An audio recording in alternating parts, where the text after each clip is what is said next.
have made it to a Football Friday. How we doing today, Evan and Tiki? Together with you for the next 4.5 hours. We got a lot to discuss. Brian Cashman has a lot to say. Adam Ottavino drops a nuclear bomb on Carlos Mendoza's managing. And coming up shortly in the first hour of this show, I may have to wear an L for the rest of today. We will explain why. But if you're just tuning in, I've got some sad, depressing news for you. The New York Giant game has just become even more unwatchable than you thought because Jaxson Dart has been ruled out. And I think that the indications, at least I got by listening to Mike Kafka over the last couple of days, Teak, was that he's trending in the right direction. And I almost started to make the assumption, okay, great, Jaxson Dart's going to be back. Right. Mike Kafka told all of us in the last 2 hours he is still in concussion protocol. Your response to all of this? Well, I mean, it's not surprising. We were talking last night about C.J. Stroud, who may have lost his job to what's his name down in Houston? Davis Mills, who actually he's won 3 games in a row, but he's been out for 3 weeks. Yeah. C.J. Stroud. And I think concussion protocol it's so confusing for us to understand it because if you have a concussion, you should just get over it. But there's also so many symptoms and so many complex layers that you have to fulfill to get through protocol. It almost becomes very hard, especially with the limited number of practice times and quote-unquote contact practices that you have to be able to play through and then ultimately feel good on the other side of. And so given what we've seen historically from guys in concussion protocol, I'm not surprised Jaxson Dart is not available this weekend. So we get another weekend of Jameis, Winston, which, you know, could be as interesting or as boring or whatever it may be. But I don't even know what to think about it because I wanted to see Jaxson Dart. I think we all did. Against a good team. We all absolutely did. Now, one of the theories that many Giant fans will have, or maybe not many, but some Giant fans will have, because this was even talked about over the last couple of days, which is let's hold him out no matter what. Let's be cautious. It's a very tough opponent. It's a head injury. Right. Let's just be really careful. Mike Kafka was asked directly, was this a doctor's decision or was this, hey, let's just give it an extra week? Here's the question, and here's the answer from the interim head coach. Right, this is based strictly on the doctors and the protocol. It's not you guys saying we're going to hold them out to be cautious. It's strictly... Yeah, we're just living by the protocol and what the doctor's opinions are. Yep. Do you believe him? Yeah, I do, because that's how it works. You don't have a say anymore. It's when I said this, I don't know, a month ago or so, about how hard it is for athletes to play hurt. And I was talking mostly about physical, like I don't know, maybe a broken thumb like I played through when I was at the end of my career, or a badly sprained ankle. They won't let you play through it because they're trying to protect you from you. It's worse when it comes to head injuries. It is, you truly have to get cleared by an independent neurological evaluator before they let you come back into the game. So it's not like, oh, it's a big game, you got to play in this one. It's, you know, you got a broken thumb, tape it up. You really have to clear it, and the team has zero say. Yeah, so it's only medical. You are 100% right, because after Kafka made this comment, my reaction was, I'm kind of curious what the back end of this process even looks like. Yeah. Like, we all sit here as fans and say, is he cleared? Is he in the protocol? Is he out of the protocol? So I looked it up, and here's the process, the final stage of clearing concussion protocol, which obviously Jaxson Dart is not cleared. The team physician makes the initial determination that the player is ready to return to full activity based on the completion of all of the necessary steps in the protocol. That's the team physician. That's step one. Step two is the independent neurological consultant, the INC. For the player to officially be cleared, the team must get a second opinion from an independent consultant who is not affiliated with the team. Then after that, there's a review of information. The independent neurologist consultant reviews all the relevant medical reports, including the sideline and booth reports, neurological exams, and any relevant test results. Then, if the INC confirms the team physician's conclusion, then the concussion has been resolved and the player is cleared to return to practice or the next game. So you can see this is not As much as we want to believe in conspiracies, the Giants saying we're going to hold you out. Unless they're lying that he's still in concussion protocol. But Kafka was specific. He's still in the protocol. And if he's still in the protocol, that's not something that John Mara's deciding. Nope. That's not something that Joe Shane is deciding. That's not even something just the team physician is deciding. It's also the independent neurological consultant. So, hell, it's hardly Jaxson Dart's decision. it has nothing to do with his decision. Right, because if it was up to him, I'm sure he'd be like, I'm good. Let's go. I can fake the like Peyton Manning said he would, the baseline test when they ask you all the questions. I don't think it's as simple as that any longer, but you don't have any say. A third party has to tell you you're ready to play. Now, the other question for Mike Kafka, and I want you to take a listen to this because this was my other thought, was there a setback? Because head injuries are scary. It's like when he went down with his concussion and he missed a week, I said to you guys, not that I was predicting it, but we may not see him again this year. We have no idea. You mentioned C.J. Stroud in Houston. When are we going to see C.J. Stroud? Been 3 weeks. And trust me, that has nothing to do with Davis Mills winning every game. It has to do with the fact he hasn't been cleared. Now, yes, is there a point where one can be cleared and then the coach can make the decision to not start the player? Of course. I don't think D'Amico Ryans is going to do that. I don't think that Mike Kafka is going to do that. But Mike Kafka was asked, did he have a setback? Here is the answer from the head coach. Is there any setback along the way? Like, did he have to go back in the protocol, like the steps wise? I think the protocol is the doctors handle that protocol. Like, I have nothing to do with that. So, and where he's at, that all goes through the doctors, the independent doctor as well. So they make those determinations on where he's at.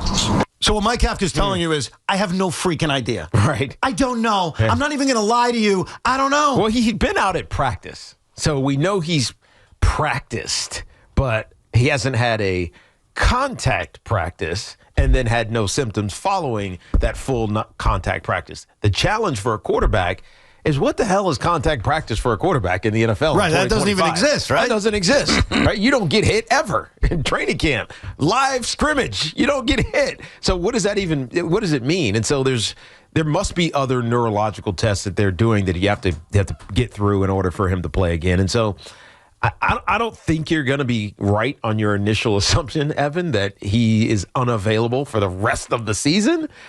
But it might be another week or so. Yeah, my only point about that is you don't know. The coach doesn't know. The player doesn't know. None of us know. I mean, when is C.J. Stroud going to play again? We don't know. Head injuries are scary. Here's what I do know, and this is the bad news. I, as a Jet fan, want to welcome you. Welcome to my world of boring-ass football.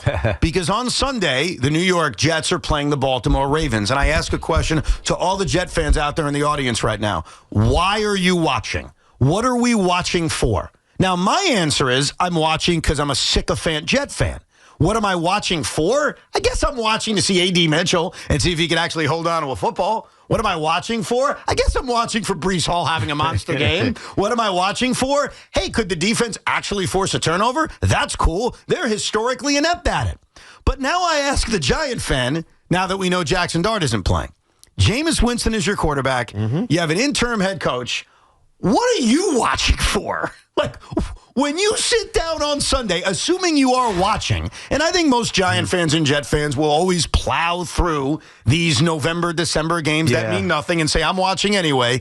But when you sit down on your couch or wherever you go, what the hell are you watching for? I like Isaiah Hodgins. So a guy who's on a practice squad of another team 2 weeks ago? Yeah, okay. I want to see him beast and then stick around. Tyrod Tracy, I guess. I think there's Brian Burns. That's what it is. Brian Burns. Brian Burns needs 7 more sacks in order to clip 20. I want him to get 3 against Jared Goff. That's what I'm watching for. Okay, I like that Burns answer. I think the only thing to watch for Sunday is Abdul Carter going to respond to the criticism this week and wake up and that's a good one, and start the drive towards ending this season the right way. Right, because Kayvon Thibodeau is again out this week, so he will be on the edge a lot, just like he was a week ago. Because when I'm examining what I'm looking forward, and we're well versed in this town in terms of what you're watching for November and December. If you take away the tank conversation, all that crap, you just want to see young guys develop. I don't have Dart. I don't have Scadaboo. I don't have Neighbors. Darius Alexander ain't sexy enough to care about. Can Abdul Carter get a whole sack of this game and start to wake up after the week he's had? And that's all I got, man. I think as an IFO, that's my number one as well. Abdul Carter has faced a lot of criticism this week. We obviously saw the brief benching of the opening drive last week. We then find out, did he fall asleep? Did he not fall asleep? Either way, there was an Abdul Carter missing a meeting issue. And so I agree with you. Like, I was racking my brain since Jaxson Dart was ruled out. I was like, all right, what am I most excited about for the Jet game? What am I most excited about for the Giant game? And for the Giants, I do think it's Abdul Carter. This guy was taken number 3 overall. He is supposed to be a superstar. Not a good player, not an impactful player, a superstar. When you take a player that high, that's the expectation. You're supposed to make Pro Bowls when you're drafted in the top 5. Yes. So far this season in his rookie year, I don't ever want to call anyone a bust as a rookie. He's a rookie. He's a rookie. I agree. He's not a bust. But I need to see impact. And considering this week was partially about him, not fully about him. Cam Scadaboo took most of the attention away. But Abdul Carter was on Monday Night Raw, even if he wasn't shoving J.D. McDonough. I agree with you. The most interesting thing about the New York Giants on Sunday is Abdul Carter. The most interesting thing about the Jets on Sunday is not even about an individual player, in my opinion. And by the way, I invite the Giant and Jet fan. Now that we know Jaxson Dart is out, now that we know the 2 quarterbacks starting this weekend are Tyrod Taylor and Jameis Winston, if you're choosing to watch your favorite football team on Sunday, what are you most excited about? You can share that with us because I'm really curious. 888-808-1019. But on the Jet end of things, it's actually seeing this team grow and get better week to week. Because what I need to see from Aaron Glenn and from the New York Jets is to do things better each week, even if you're not winning. Yeah, get back to the non-penalties. The thing that reared its head again. Be more disciplined as a unit and have a plan. And look, it's different, obviously, with Justin Fields, who seemingly doesn't really care.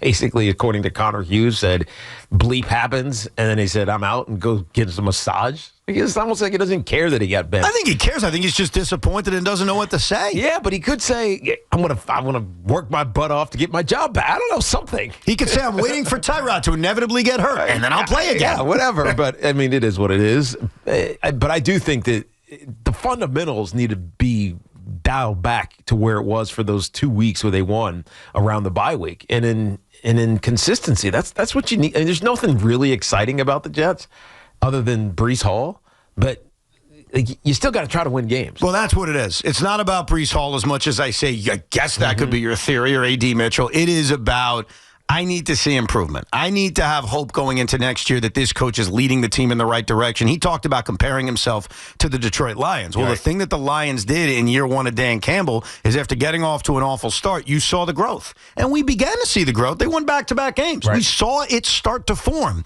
It's got to continue. Look, we know the Baltimore Ravens are better. I assume Lamar Jackson's going to play on Sunday. I believe he will play on Sunday. I don't think the Jets are going to win. If you win, great. Let's have a party. But it's about giving us improvement. But I do have to admit, and it's why I put that poll out earlier today at Evan Roberts, WFAN, which game are you least looking forward to watching, Jets, Ravens, or Giants, Lions? We all have to admit as New York football fans, while we may be used to crappy football or irrelevant football before Thanksgiving, this feels almost uniquely bad.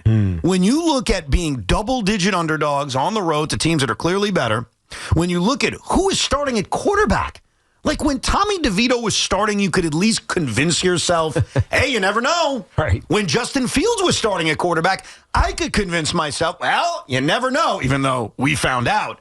We're looking at 2 guys, and no disrespect to Tyrod Taylor and Jameis Winston. They are the definition of professionals, man, especially as a backup quarterback. 100%. I got nothing but respect for these guys. But they're boring.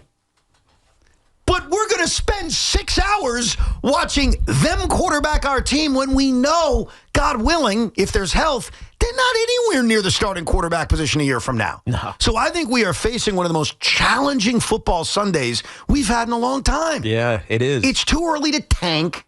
You got nothing to look at quarterback. But if you're the Giants, why were you tanking? What are you tanking for? You don't need the quarterback. Controlling the draft, I guess? Yeah, I guess so, because you can go get some assets if you end up number. But that's a stupid reason to tank. I'm not disagreeing. Right? Yeah. Tanking stinks anyways, but if you're going to tank just so you can take somebody else's draft pick, that's even worse. Dude, it's one thing as a fan to say I'm rooting against my team. I want the better pick. I get it in December. It's November. There's still 7 games left. Right. What are we doing? I'm tired of rooting for losses in November, only to root for them, get them, and then they win games in December, and meaning what I rooted for in November didn't matter anyway. I'm with you. So, Jet fans, Giant fans, as we prepare for this Sunday, what the hell are we looking forward to? I'm curious your answers. 888-808-1019. Plus, we hold everyone accountable here at Evan and Tiki. Next up is me, because I may have said something, a football-related thing I may have said, that would warrant me wearing an L. What is it? We're about to find out.